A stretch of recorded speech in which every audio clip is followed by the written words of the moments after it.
pentatonic box. And then usually we learn the other boxes and try and connect them all. Before we get fancy with modes and other advanced things, let's take a look at diagonal pentatonics.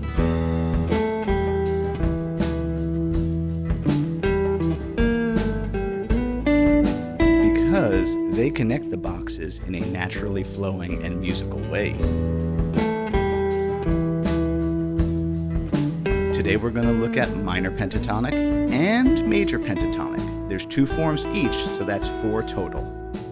Hey, I'm Eric Haugen. Check the description box below for tabs and backing tracks on my website, information about exactly what sound tools I'm using today, charts, backing tracks, live streams, and more on Patreon, my deep dive courses, and how to schedule lessons with me. It's all on my website. Say we're doing our 12th fret minor pentatonic box.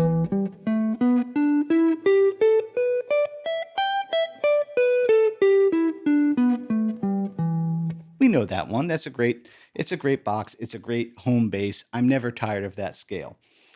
The diagonal version of it would be, I don't like using my pinky for that G over there. Why don't I put him over there? And you know what? Why don't I encompass the little extension box into that, giving us this scale.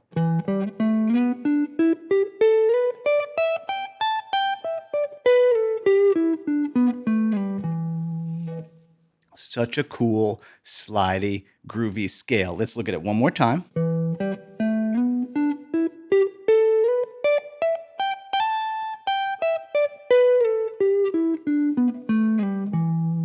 And this shows up just throughout classic rock and just throughout everywhere, because if you notice, we're not using our pinky anymore.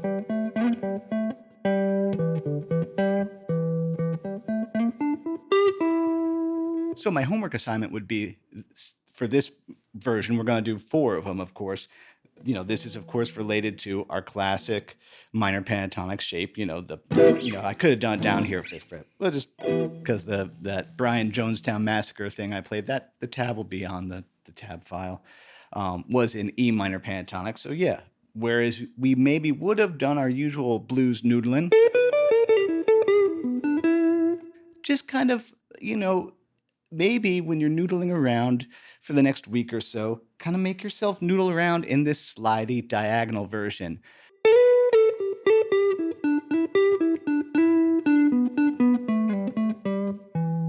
Just kind of let that in. I love stuff like this. A slight adjustment to the thing we already know.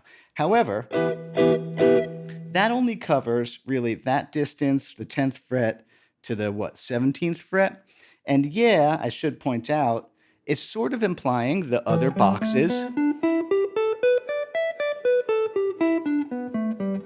but it's removing kind of big chunks of them to create its diagonal form, like this box up here. So those are like 2 of the other, structures. There's that one back there and that one up there.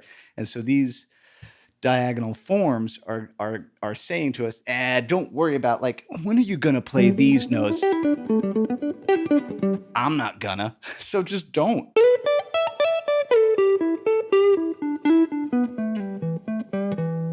Go ahead and just let some of the scale just kind of get stored away somewhere else where we don't need it.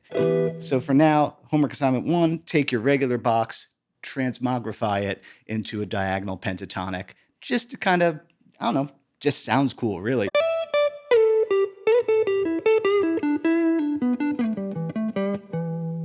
Slight difference sounds so cool.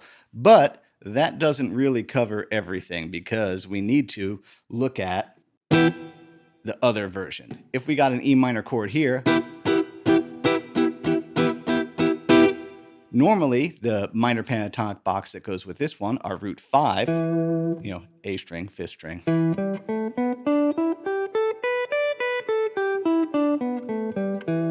Is that? Again, boxes sound so boxy. They're so constricted. You feel really trapped by them. So, okay, same thing. I don't want to put this note over here. It uses my pinky. F that, man.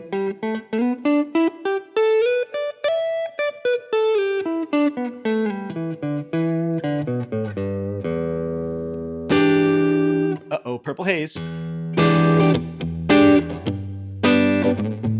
And you can bet Purple Haze comes from this version of the diagonal pentatonic. Yeah, I mean, this one's cool. This is my buddy right here. Like, I love open. That's nice. I like that. But I find that this kind of middle ground that's really covering, 7 to 12, this is a really good form. Let's look at it one more time. Come down. And in E, you do have the extra option to, of course,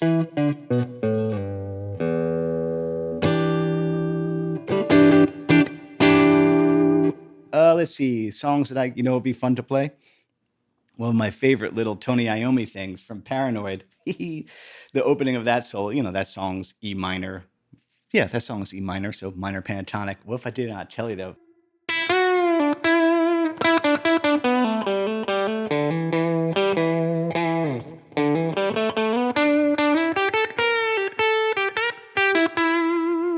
Uh-oh, that gives me, there's an idea for a band that does country versions of metal songs.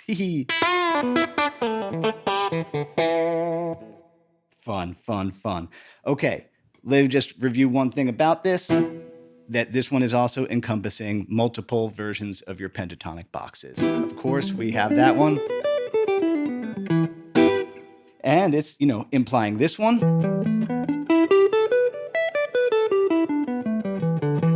Which again, that's an awkward one. Like, when are you gonna I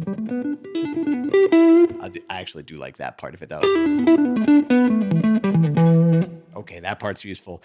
And it's also encompassing though the weird, there's an E minor chord, by the way, triad.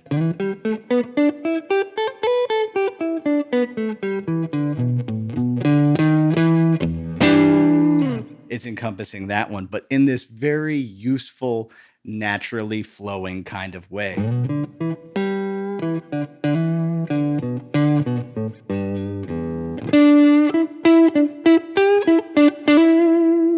But we're not done yet. That's just minor pentatonic. Let's flip the coin over and look at major pentatonic. Without detouring too much, I really recommend separating your minor pentatonic from your major pentatonic. I know that there's a substitution trick that, okay, so we're playing an E major pentatonic right now. We know, probably, some of us, most of us, many of us, that's really C sharp minor pentatonic. They're relative minors of each other. However, in real life, that gets you into trouble when you're trying to do your phrasing, because your phrasing is going to be in reference to a C sharp pitch as opposed to an E pitch. I'm going to leave it at that. I talk about it all the time. Separate them back out. If you respect my opinion, if you disagree, you're totally valid too. E diagonal major pentatonic. I talked about before in a video called the Ron Wood scale or Ronnie Wood scale. This one is so useful for like cool call and response phrasing. For rootsy type stuff when you don't want to strum the chords. There's plenty of other stuff going on. You could just drop in songs with little like, you wait for the singer to stop.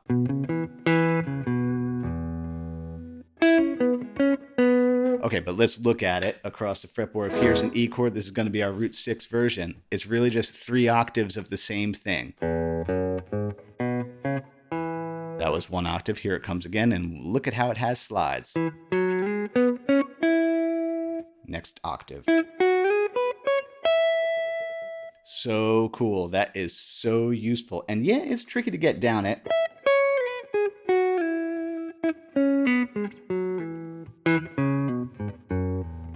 Now that little Tom Petty Mystery Man thing that I was playing, that's from the first record. I love the first I love Tom Petty. But that's from the first record. Great track. And yeah, Mike Campbell is doing a little chromatic thing there.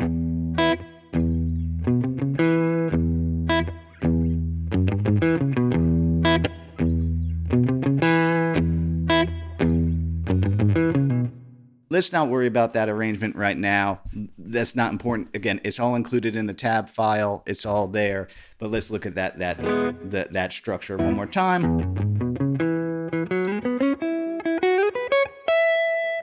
key of E, off of this E chord here. Obviously, you're never done with all this stuff when you've done it in E, which is what we're doing today.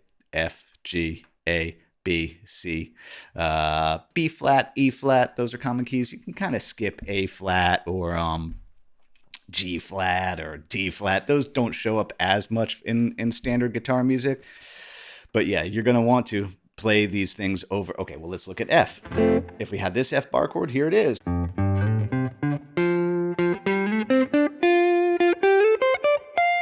Coming back down.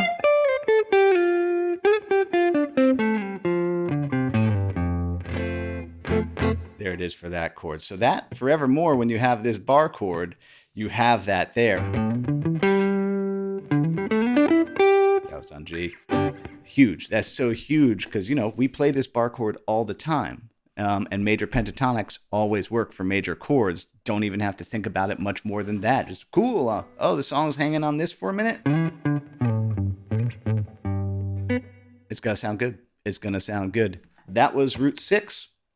Let's go ahead and look at root 5, aka 5th string. So we're doing E. Okay. This class, you know, how many millions of times in our life are we going to play this E bar chord?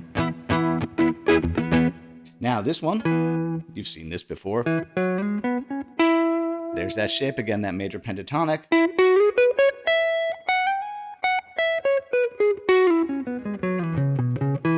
That shows up so much throughout classic rock. Let's look one more time. 1 octave. And if you want, you can kind of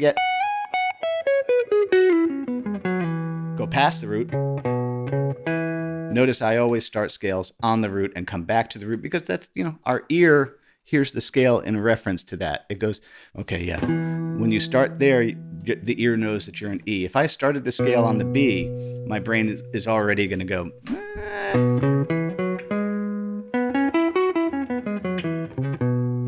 It's already getting a little confused as to what key I'm in. It's just how it works. Oh, let's see. Riffs that use this. Lola.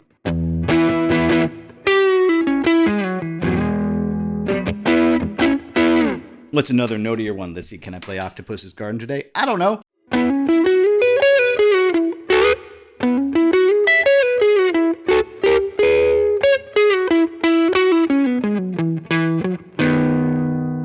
Now let's just take a quick walk through that Tom Petty thing.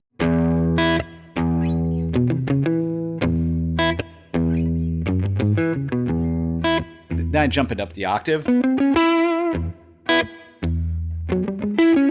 It doesn't do that on the record. I just did that to just make the video more interesting. B chord. Didn't do that. I did that. E chord. And then just playing around with the melody, which is major pentatonic.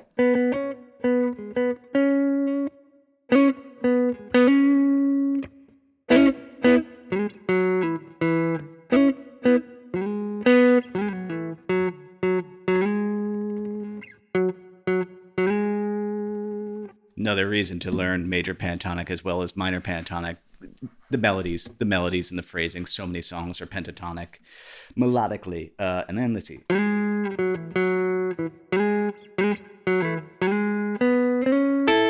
And then here comes the chorus, and Mike is doing a bunch of thirds. So tasty. What a tasty player. E. B. And then I just put a little E major pentatonic fill in. A. Does it again. E. B. And then back to the riff.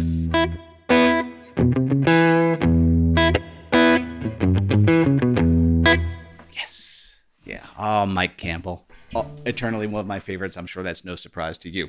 That's all we got to talk about for today. Take it slow. Take it easy. You know, remember, there's no one there in the room when you're practicing but yourself. Might as well be nice to yourself. If you enjoy my work, please like, subscribe, and share. That stuff all helps immensely for people who work this gig. Thank you, everybody who does all those things. I genuinely appreciate it. One more time, how my business works. You got charts, backing tracks, and live streams and more up on Patreon. I do a lot of stuff over there. You got my deep dive courses, and you have my lessons. Right now, I'm booked out pretty far. My sister's getting married in June. So fun. So June's a little bit booked up, but yeah, you can see what's available over there on my website. As Bill and Ted would say, be excellent to each other. That includes yourself. Happy Friday. Eat pizza.